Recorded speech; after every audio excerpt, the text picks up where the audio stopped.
మేషరాశి వారు కాళభైరవ జయంతి సందర్భంగా, దత్తాత్రేయ స్వామి జయంతి సందర్భంగా వీరు ఎలాంటి విధి విధానం పాటించడం వలన జాతకంలో ఉండబడినటువంటి అర్ధాష్టమ గురువు, అష్టమ రవికుజ సంచార స్థితి, వ్యయంలో శని యొక్క ప్రభావము, ఎలనాటి శని యొక్క తీవ్రతను తగ్గించుకొని ఐశ్వర్యం ఎలా పొందాలో ఈ వీడియోలో సవివరంగా సంపూర్ణంగా తెలుసుకుందాం.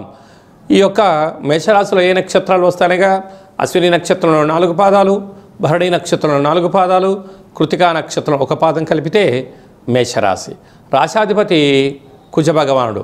అర్ధాష్టమ గురు సంచార స్థితి ఉన్నప్పుడు తీవ్రమైనటువంటి ఆలోచన, ప్రమాదాలు, ఇబ్బందులు, తల్లిదండ్రుల మాట వినకపోవడం, అంతా నాకు తెలుసు అనేటువంటి అహంకార స్వరూపంలో తిరిగే పరిస్థితి ఉంటుంది. ఇలాంటి కాల సమయంలో చాలా జాగ్రత్తగా ఉండాలని చెప్పి జ్యోతిర్విజ్ఞానం తెలియచేస్తుంది. అలాగా 4వ తారీఖున, 8వ తారీఖున పూర్ణిమ తిథి యందున నదిలోకి దూకడాలు, దూరావాయు జల ప్రయాణాలు కూడా పెట్టుకోవద్దు.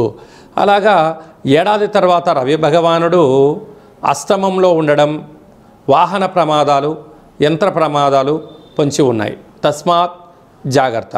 అదే కాకుండా వ్యయంలో శని భగవానుడు ఏలనాడు శని ప్రారబ్ధ సంచార స్థితిలో ఉన్నప్పుడు మితిమీరినటువంటి కోపము, ఆవేశము, అధిక వాగడం లేకపోవడం మంచిదిగా గమనించుకుంటూ ఉండాలి.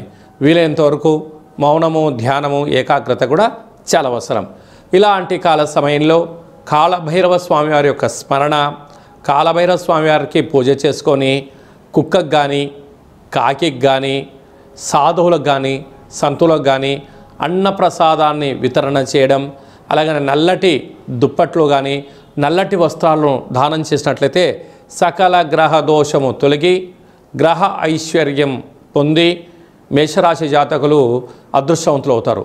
సాఫ్ట్వేర్ రంగంలో ఉండబడిన వారు, హార్డ్వేర్ రంగంలో ఉండబడినారు, వ్యవసాయ సోదరీమణులు, గృహ భవన నిర్మాణ కార్యక్రమం ఆచరింపజేసేవారు, స్వయం వృత్తులు, సేవా రంగాల వారు వీలైనంత వరకు కోపానికి దూరంగా ఉండాలి అని చెప్పి జ్యోతిర్విజ్ఞానం తెలియచేస్తుంది.